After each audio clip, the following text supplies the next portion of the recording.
जी नाज़रीन किराम, वक्फ़े से वापस आ चुके हैं और दौरान वक्फ़ा जिस शख्सियत ने हमें ज्वाइन किया है किसी तारुफ़ के मोहताज नहीं है। नौजवान है, नौजवान फ़िक्र रखते हैं, नौजवान सोच रखते हैं। आपका ताल्लुक़ जो है वो यूथ फाउंडेशन से भी है और मैं अगर इनकी तारीफ़ करवाने पे आऊँ तो हमेशा ये मुझसे कहते हैं कि अबरार तुम बताते नहीं हो, दिखाते नहीं हो, लेकिन दिखाना और बताना मेरी फ़ितरत में शामिल है, क्योंकि आप अपने अंदर एक मिसाल हैं। जाफ़िया ऑर्गेनाइजेशन के आप रूह रवां भी हैं और यूथ फाउंडेशन के आप चेयरमैन हैं। जहाँ बच्चों की बात आती है, यतीम बच्चों की बात आती है, बेवा मस्किनों की बात आती है, तो अपनी मदद आपके तहत उनकी मदद करते हैं। किसी भी हवाले से कोई भी इनसे रब्ता करता है तो बेखौफ तर होकर आप खड़े हो जाते हैं। मजहबी एक्टिविटी की अगर बात की जाए तो सहरे फहरिस्त हैं अस्करी देवजानी भाई। अस्सलाम वालेकुम अस्करी भाई। अस्करी भाई, कैसे मिजाज हैं आपके? अस्करी भाई, आपसे ही आगाज़ करता हूँ कि आप हमारे मेहमान भी हैं। आपने टॉपिक देखा, जो टॉपिक चला, इससे कबल कि मैं फाउंडेशन के हवाले से भी आपसे बात करूं और मजहबी एक्टिविटी के हवाले से भी आपसे बात करूं, कंटेनर माफिया रोडों पे दंदनाते आप भी देख रहे हैं, क्योंकि जब हम निकलते हैं रोडों पे तो ये ऐसे दंदनाते हुए नज़र आते हैं। ये नहीं देखते कि सामने कौन है, इन्होंने कुचल देना है। एप्लीमेंट क्या होगा? देखिए, मैं आपको एक चीज़ बताऊं, इस मुल्क में, पाकिस्तान में आज का टॉपिक है जैसे आपका कंटेनर माफिया का। एक कंटेनर माफिया नहीं, एक पूरी माफिया है जो अपने मफाद के लिए काम करती है। उसमें सेलेक्टेड लोग हैं। कुछ लोग कंटेनर्स के लिए काम करते हैं, उन्होंने अपनी माफिया बनाई हुई है कंटेनर्स के लिए। कुछ दूसरे एक्टिविटीज़ में मुलव्विस है। यानी मुल्क के आम आवाम जो है उनके लिए आप जो खराबी पैदा कर सकते हो और अपने लिए भलाई पैदा कर सकते हो, ये वो माफिया है जो वो काम करती है जिससे आम आवाम को नुकसान होता है। ये जो कंटेनर माफिया है, इस कंटेनरों से बेतादाद आज सुबह 11 बजे की खबरों में सुना जा रहा था कि कहीं पर डंपर से एक बच्चा या नौजवान कुचला गया। ये आज की बात मैं बता रहा हूँ, आज की इतवार 8 दिसंबर, आज न्यूज़ में 11 बजे की न्यूज़ में था। और वो डंपर का जो ड्राइवर था वो भाग गया, मौके से फरार हो गया। डंपर के अलावा इसके अंदर जो पानी भरा जाता है वो भी हमारा चोरी किया हुआ है। टैंकर माफिया वो भी हमारा चोरी किया हुआ है। हम जिस पानी का टैक्स देते हैं, आपको एक चीज सुन के यहाँ पर एक ताज्जुब भी होगा, हर एक के साथ है। मार्केटों की जितनी दुकानें होती हैं, मार्केटों के जितने वेयर हाउसेज होते हैं, उस पर भी गवर्नमेंट ऑफ पाकिस्तान पानी का बिल भेजती है, जबकि वहाँ पानी आता ही नहीं है। पानी का काम भी नहीं है, पानी आ भी नहीं रहा वहाँ पर। अच्छा, उसका टैक्स भेजा जाता है। ये टैक्स किस चीज का भेज रहे हो? किस चीज का भेज रहे हो? जब एक चीज में यूटिलाइज नहीं कर रहा हूँ, आप फिर भी वो भेज रहे हो। अच्छा, भेजने के बाद मेरे घर पर ही पानी नहीं आ रहा, लेकिन मैं टैक्स भर रहा हूँ, मैं बिल भर रहा हूँ। पानी किसको दिया जा रहा है? जो पानी हमारी आम आवाम का चोरी कर रहे हैं पानी, उनको फ्री लांस दिया जा रहा है पानी। और वही डंपर बिल्कुल आजादाना तौर पर लोगों को कुचलते हुए गुजर रहे हैं। ये क्या है? ये नाइंसाफी नहीं है तो और क्या है?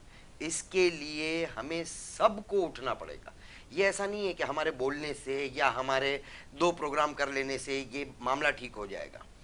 जब तक कौम उठेगी नहीं, कुछ नहीं होगा। देखो, आज़ादी आपको प्लेट में रख के नहीं दी जाती है, आज़ादी छीननी पड़ती है। आज़ादी कभी प्लेट में नहीं मिलेगी। आप जितने प्रोग्राम कर ले, जितने प्रोटेस्ट आप करते रहे, लेकिन जब तक एक कौम होकर आप खड़े नहीं होंगे, इन तमाम बुरे मामलात का कोई हल नहीं निकलेगा। ये तो हमारी हसरत ही रहेगी, क्योंकि अगर हम बात करते हैं गुर्बत की, पेट्रोल की कीमतों की, तो पेट्रोल की अगर कीमतों में इजाफा होता है तो लाइन लग जाती है पेट्रोल पंप्स की, बजाय उस पर एप्लीमेंट करने के, उसको कम करने के, हम पेट्रोल भरवाने की लाइन में लग जाते हैं। तो अस्करी भाई, ये तो नहीं हो सकता, पाकिस्तान में तो नहीं हो सकता, एक नहीं है। देखिए, आवाज़ बुलंद करनी पड़ेगी, खामनाई को आना पड़ेगा। देखिए, इनकलाब वहाँ भी तो आया ना। पाकिस्तान छोटा है, ईरान बहुत बड़ा है। इनकलाब की अगर बात की जाए तो हम आज भी ये समझते हैं कश्मीर हमारा है, बिल्कुल ऐसा ही है। हम आज भी ये समझते हैं, और जब तक हयाती रहेगी, अल्लाह हमारी हयाती में, लेकिन समझने से कुछ हो नहीं रहा ना। नहीं, हमें ये देखना नसीब हो कि कश्मीर पाकिस्तान का हिस्सा बने इंशाअल्लाह। लेकिन आज भी हम ये समझते हैं, ये मानते हैं और इसके लिए लड़ते हैं कि कश्मीर हमारा है। क्या हुआ कश्मीर में? कुछ भी नहीं हो रहा। कल की बात कर रहा हूँ, सदारती रेफरेंस का उन्होंने बाइकआउट कर दिया, बिल्कुल बाइकआउट कर दिया। क्या हुआ, धरना दिया, एहतजाज दिया, लेकिन एक कौम होके बाहर निकले। आज भी वहां पर बिजली का यूनिट हमसे 10 गुना ज्यादा सस्ता है। क्यों? बिजली तो यहीं से, वो भी पाकिस्तान का हिस्सा है, उसको इंडिया तो नहीं दे रहा। हाँ। बिजली तो पाकिस्तानी मुहैया कर रहा है। क्यों वहां पर 10 गुना नीचे दी जाती है? और क्यों कराची, पंजाब, लाहौर, क्योंकि वो बाहर निकले, उन्होंने एक कौम बन के बाहर निकले। जब कश्मीरी निकल सकते तो हम पाकिस्तानियों में क्या बुराई है? कोई बुराई नहीं है, सिर्फ एक की जरूरत है, बाहर निकलना पड़ेगा, हमें बाहर निकलना पड़ेगा। अपनी आजादी हमें खुद छीननी पड़ेगी, हमें प्लेट में रख के कोई नहीं देगा। लेकिन उसके लिए अस्करी भाई देखिए, जब कोई भी आज़ादी की बात करता है ना, या तो वो मुल्क बदर हो जाता है या वो गायब हो जाता है, ये भी तो अलमिया है ना। हाँ, लेकिन क्या करें, ऐसी आवाज तो कोई बुलंद भी नहीं कर सकता ना। मैं आपको एक कॉल बताऊं इमाम हुसैन अलैहिस्सलाम का, कि जुल्म के खिलाफ जितनी देर से आवाज बुलंद करोगे इतनी बड़ी कुर्बानी देनी पड़ेगी। हम आज अगर आवाज इस वजह से बुलंद नहीं करें कि हमारे साथ कोई नाइंसाफी हो जाएगी, कोई ट्रेजेडी हो जाएगी, कोई एफआईआर लॉन्च हो जाएगी, कुछ भी हो जाएगा, होता है यहाँ पर आप मुंह से कुछ बोलो, बड़े एहतियात से यहाँ पर बोलना पड़ता है, ये चैनल है, यहाँ की बात पकड़ी जाती है। अगर कोई चीज ऐसी बोल दी गई, मुझे खुद नहीं पता, बाहर निकलो, आजकल तो मौसम चल रहा है काले डालों का, वो आ जाते हैं लेने के लिए, एफआईआर कट जाती है आपकी, बराबर। इसलिए बोलने में भी एहतियात करनी पड़ती है, लेकिन इसके अलावा कोई चारा नहीं है आपके पास। एक मुल्क, एक कौम होकर आप बाहर निकले, अपना प्रोटेस्ट, अपना एहतजाज, अपना आप वो करवाए, रिकॉर्ड करवाए इसको। इसके अलावा कोई हल नहीं है। कोई बाहर से आके हमें आज़ादी प्लेट में नहीं देगा। जो करना है हमें पाकिस्तानियों को करना है, अपने बच्चों के लिए, अपने मुस्तकबिल के लिए हमें करना है। बहुत खूबसूरत बात अस्करी देवजाजी ने कही। ये तो था आज का हमारा मौजू, लेकिन इन्होंने अपना एहतजाज अपनी गुफ्तगू में रिकॉर्ड करवा दिया। हम एहतजाज ही रिकॉर्ड करवा सकते हैं। अस्करी भाई ने बड़ी अच्छी बात कही कि आज करेंगे, कल करेंगे, कब करेंगे, लेकिन हमें कुछ करना होगा। जब तक हम कुछ नहीं करेंगे, भाई अपने घर के लिए तो लड़ते हो ना, अगर आपके घर में कोई गंदा पानी आ जाए तो लड़ने के लिए खड़े हो जाएंगे, भाई कैसे आया, पड़ोसियों की ऐसी की तैसी कर देते शाह साहब, असलम भाई। और अगर हम पाकिस्तान की बात करें तो यहाँ कचरा फेंकना मना है, कचरा वहीं फेंका जाता है। गुटखा थूकना मना है तो वहीं गुटखा थूका जाता है। यूथ फाउंडेशन की बात की जाए अगर, अस्करी देवजानी खुद भी नौजवान है, यूथ के लिए काम कर रहे हैं, बच्चियों के लिए काम करते हैं, तालीमी एतबार से आपकी एक्टिविटी नज़र आ रही होती है, मैं देख रहा होता हूँ। आजकल आप किस चीज़ को ज़्यादा फोकस करें? जो माहौल है, जो गुर्बत का हाल है, जो महंगाई का हाल है, आजकल आप किस चीज़ पे ज़्यादा फोकस कर रहे हैं कि यूथ फाउंडेशन को ये करना है?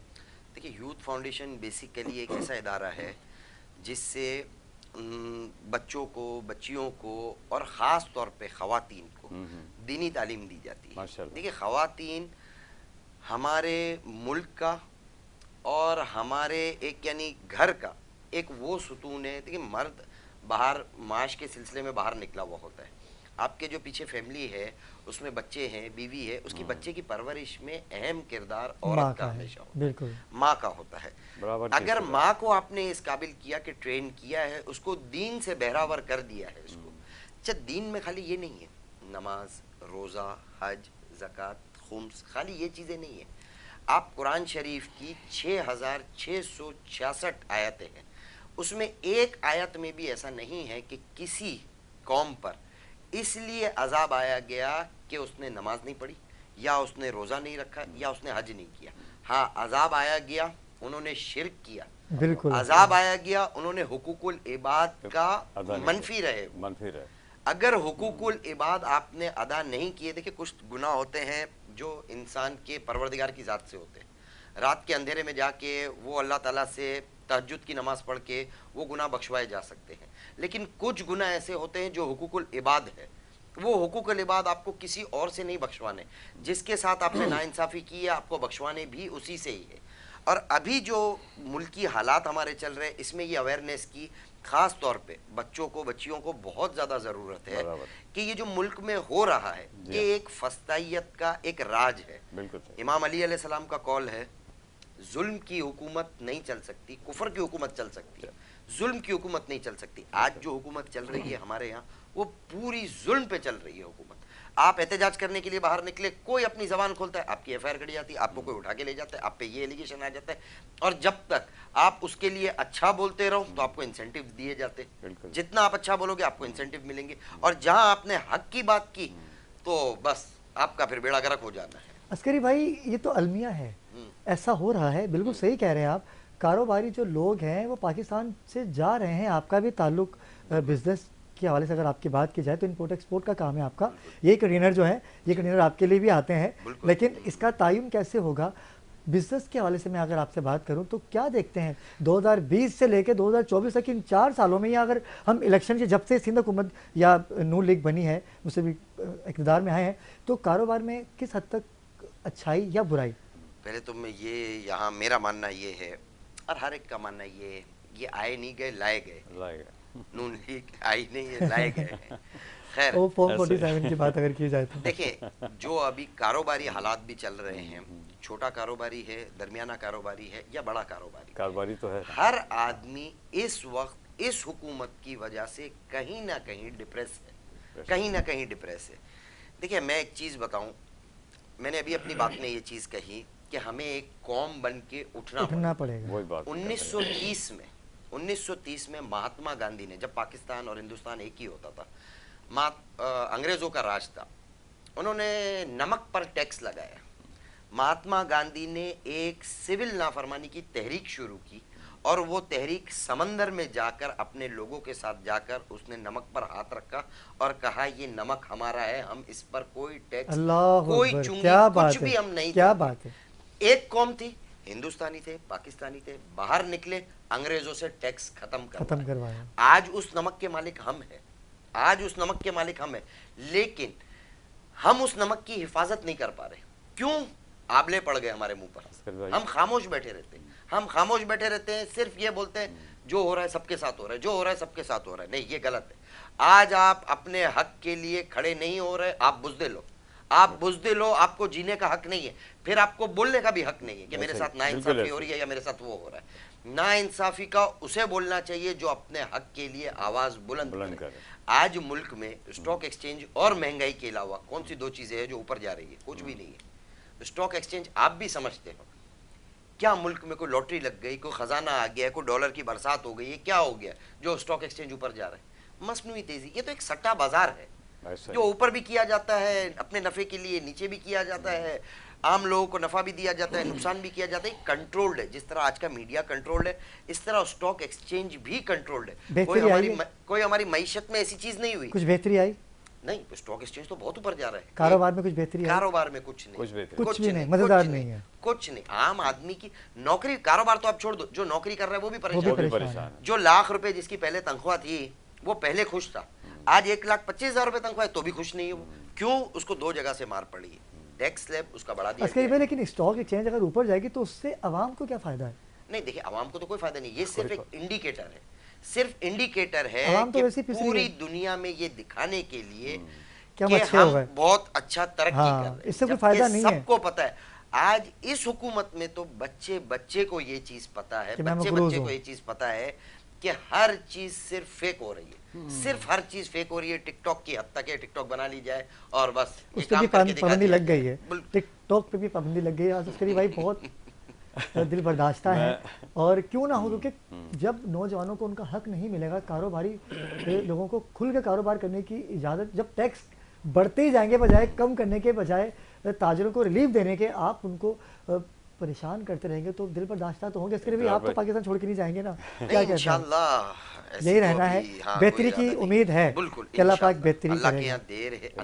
देर नहीं है, सॉरी अल्लाह क्या देर है, लेकिन अंधेर नहीं है। शाह साहब कुछ आखिर में कहना चाहेंगे? और मैं ये कहूँगा कि जैसे अभी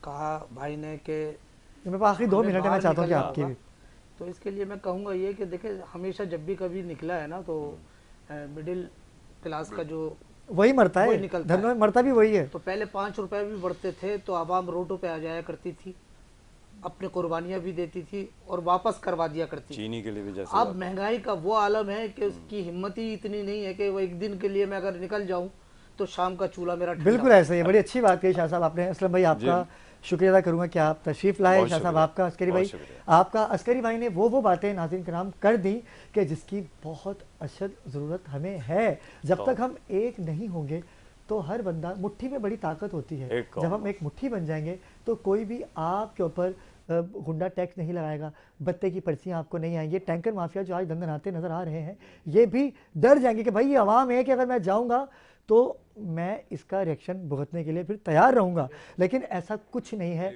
लेकिन जैसे फैज़ान हुसैन ने आवाज़ उठाई है पुरअमन एहतजाज की, हमें भी एक होना है और इस माफिया को कराची में जो कि नौजवानों की नस्लकुशी कर रहा है, इसके लिए हमें आवाज़ उठानी होगी। इंशाल्लाह कल एक नए टॉपिक के साथ आपकी खिदमत में हाजिर होऊंगा। तब तक के लिए अल्लाह हाफ़िज़।